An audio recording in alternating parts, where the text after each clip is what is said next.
우리 말씀을 보겠습니다. 우리 말씀은 누가복음 8장 9절에서 15절 말씀까지 보도록 하겠습니다. 우리 말씀을 가지고 얼마나 오랫동안 주의 말씀을 품고 사는가, 얼마나 오랫동안 주의 말씀을 품고 사는가라는 제목으로 같이 은혜를 나누기로 원합니다. 씨 뿌리는 비유에 대해서 예수님께서 해석해 주시는 본문입니다. 매우 풍의적으로 해석을 해 주십니다. 각 말씀 하나하나의 의미를 풀어주시는 것을 보게 됩니다. 씨 뿌리는 비유는 하나님의 나라의 비밀이라고 주께서 분명하게 말씀하십니다. 하나님의 나라의 신비를 설명해 주는 거죠.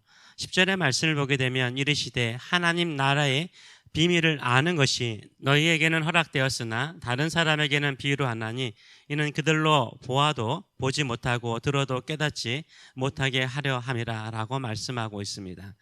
제자들은 좋은 스승 예수 그리스도를 스승으로 모시고 있기 때문에 하나님의 나라의 비밀을 알게 되었다라고 말씀하십니다. 좋은 스승을 만나고 좋은 스승에게 배우는 것이 얼마나 큰 축복인지 모릅니다. 우리 주님은 희미하게 추측하는 것을 아주 선명하게 보여주시고 가르쳐 주시는 줄 믿습니다. 이제는 성령께서 우리의 마음속에 조명하여 주셔서 주의 말씀을 더욱더 깊게 깨닫게 하여 주시는 줄 믿습니다. 예수님은 이 비유를 이렇게 설명하십니다. 씨는 하나님의 말씀이라고 말씀하고 있습니다. 하나님의 말씀, 11절 말씀 보게 되면 이 비유는 이러하니라 씨는 하나님의 말씀이라고 말씀하세요. 단순히 농부가 농사를 짓는 법에 대해서 말씀하는 것이 아니라 하나님 나라의 영적인 비유라고 말씀하세요. 하나님의 나라를 이해할 수 있는 영적인 비유라고 말씀하십니다. 그러면서 길가에 떨어진 씨앗에 대해서 어떻게 설명하십니까? 12절의 말씀을 보게 되면 길가에 있다는 것은 말씀을 듣는 자니 이에 마귀가 가서 그들이 믿어 구원을 얻지 못하게 하려고 말씀을 그 마음에서 빼앗는 것이요 라고 말씀하십니다. 이 길가에 있는 씨앗은 말씀을 듣는 사람이라는 거예요. 근데 그 말씀을 듣고 난 다음에 그 말씀이 그냥 겉에 있는 거죠. 그러니까 그 사람이 구원을 얻지 못하도록 하는 방해꾼이 있다라고 말해요. 그 방해꾼이 누굽니까? 마귀라는 거예요. 마귀가 하나님의 말씀을 듣는 사람의 주변에 있는 거예요.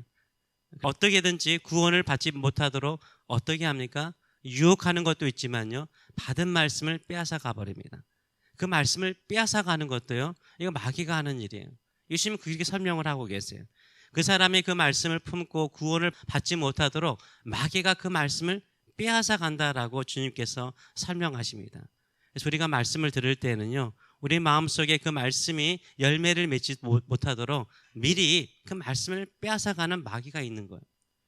영적인 악한 세력이 있는 것입니다. 며칠 전에 어느 커피점에 가서 커피와 카스테라 비슷한 빵을 산 적이 있습니다. 날씨가 너무 좋아서 밖에 파라솔이 있는 의자에 앉아서 먹는데 참새들이 모여들기 시작하더라고요. 제 주변으로 참새들이 모여들기 시작하는데 제 손이라든가 제 입에서 떨어지는 빵 부스러기, 땅바닥에 떨어지는 빵 부스러기를요, 그냥 그대로 낚아채서 가져가는 것을 본 적이 있습니다. 근데 참새는요, 땅에 떨어지는 빵 부스러기를 빼앗아 가는데요, 마귀는요, 우리 마음속에 있는 말씀을 빼앗아 가요. 우리 마음속에 있는 말씀을 빼앗아가요. 우리가 그것을 품지 않고 마음의 땅에 심지 않으면 빼앗아가 버려요. 아무리 좋은 말씀들, 그 은혜로운 말씀, 능력의 말씀도요, 우리가 그 품지 못하면 빼앗아가 버려요. 구원받지 못하게 하는 거예요.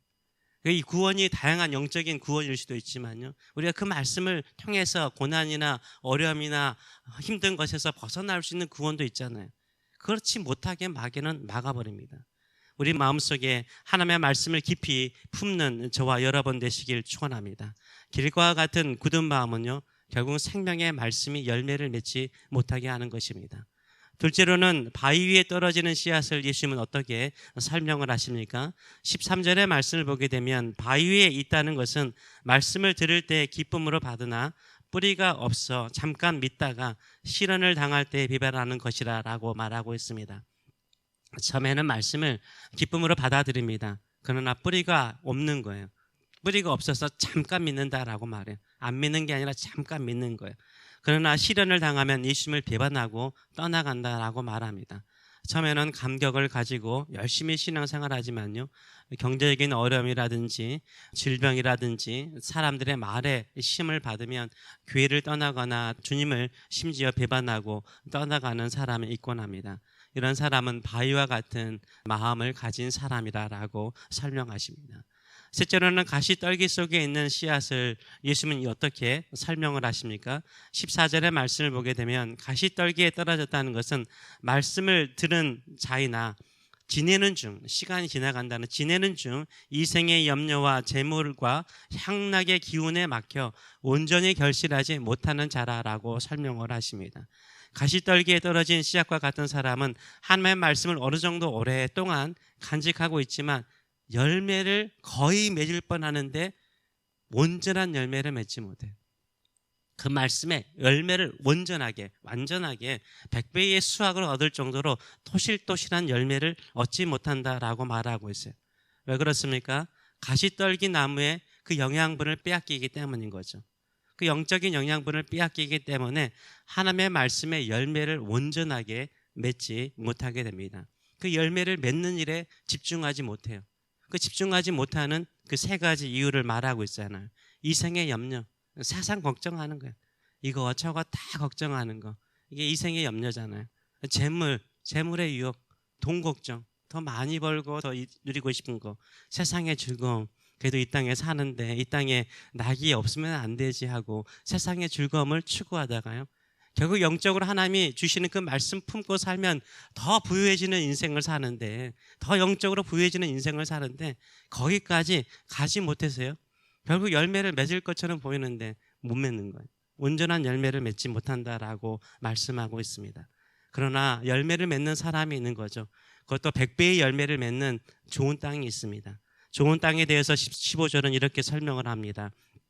좋은 땅에 있다는 것은 착하고 좋은 마음으로 말씀을 듣고 지키어 인내로 결실하는 자니라 라고 말하고 있어요. 착하고 좋은 마음을 가진 사람이래요. 착하고 좋은 마음. 우리 착하다는 말 별로 안 좋아하는 사람들 많더라고요.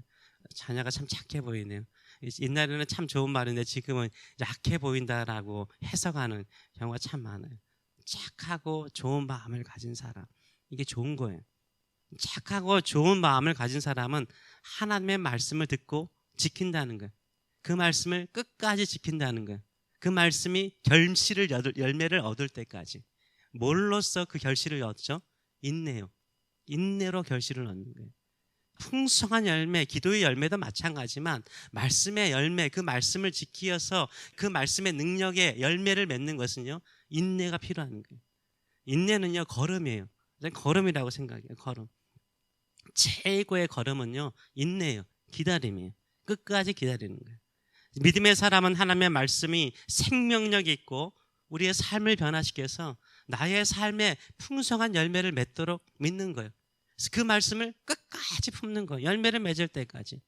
최고의 걸음을 주는 건 뭐예요? 풍성하게 열매를 맺도록 걸음을 주는 건 뭐예요? 기다리는 거예요. 하나님께서 반드시 이루실 것을 믿고 기다리세요. 그러면 풍성한 열매를 맺게 되는 줄 믿습니다. 지금까지 우리 신앙생활 하면서요, 주변에 얼마나 많은 사람들이 교회 안에 있었습니까? 길가밭처럼 늘 의심하고 걱정하고 살다가 교회를 떠나는 사람이 있는가 하면, 돌밭처럼요, 처음에는 정말 열심히 믿다가 여러 가지 시험에 넘어져서 교회를 떠나거나 심지어는 교회를 반대하거나 예수님을 배반하는 사람조차 있곤 합니다. 또한 가시떨기에 떨어진 사람처럼 열심히 신앙생활에 어느 정도 직분자가 되었어요. 그런데 늘 돈 걱정, 세상 염려, 이 세상의 즐거움을 추구하는 사람들이 있어요. 이 땅이 주는 향락은요, 잠시 잠깐이죠. 마약과 같은 거예요. 그것은 없어지는 거예요. 오히려 중독시켜서 우리의 영혼을 죽이고 우리의 삶을 피폐하게 합니다. 영적인 좋은 열매를 향하여 나가시는 저와 여러분 되시길 축원합니다. 여러분은 지금 어떤 사람인가요? 어떤 마음을 가지고 주의 말씀을 받고 있나요? 하나님의 나라의 비밀, 그 신비를 깨닫는 저와 여러분 되시길 축원합니다. 또한 이 말씀은요, 우리 개인에게도 적용할 수 있죠. 개인의 신앙의 성장에 주는 말씀이기도 하죠. 처음에는 그 말씀을 받고 있지만 그 말씀이 깨우쳐지지 않죠. 그때마다 마귀가 와서 말씀을 가져가서 늘 의심하고 걱정하는 단계가 있는가 하면, 그 다음에는 어느 정도 시간이 흐르면은 좀 이렇게 살면 안 되겠다 해서 말씀을 좀 읽고 연구를 하죠. 근데 여전히 뭐 합니까? 여전히 교회 안에 사람의 말이라든가 어려움이 있으면 진짜 예수 믿는 것이 헛된 것 같다라고 생각할 때가 있어요. 그럼 두 번째 단계에 이를 때가 있죠. 세 번째로는 이러면 안 되지. 그래도 예수 그리스도만이 유일한 구원자이신데 예수님 붙잡고 말씀 붙들고 살아야지. 그러나 현실은 어떻습니까? 현실은 만만하지 않아요. 그렇죠? 현실은 만만하지 않아요. 돈 걱정, 세상 걱정, 여러 가지 자식 걱정. 우리 신앙생활이 열매를 맺을 것처럼 보이다가 뚝뚝 떨어져요. 내가 주님 가는 길이 이제 많이 남지 않았는데, 주 앞에 나가는 길이 남지 않았는데 이렇게 살면 되지 않지.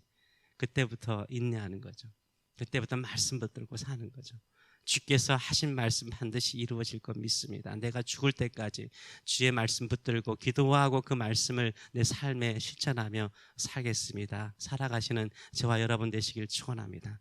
그러면 풍성한 열매가 있어요. 100배의 열매가 있는 인생이 되는 줄 믿습니다. 그런 열매가요, 우리의 삶을 얼마나 부유하게 만드는지 몰라요. 내일 그 말씀을 같이 나누도록 하겠습니다. 같이 기도하겠습니다. 살아계신 하나님 아버지, 은혜를 감사드립니다.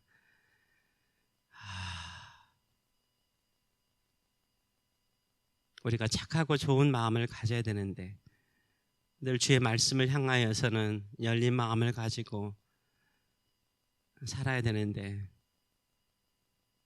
언젠가는 길가밭이 되고 언젠가는 돌짝밭이 되고 언젠가는 가시떨기밭이 되어서, 하나님, 이 말씀은 지금 현실과는 너무나 동떨어진 것입니다. 그러면서 이 걱정 저 걱정, 이 염려 저 염려, 또 이렇게 저렇게 생각하며 우리 스스로 말씀을 판단할 때가 얼마나 많은지 모릅니다. 그러나 주의 말씀은 하나님의 말씀입니다. 이 말씀은 능력이 있습니다. 생명이 있습니다. 기대하고 기다리고 인내하며 참는 자에게 100배의 열매로서 축복하여 주시는 줄 믿습니다.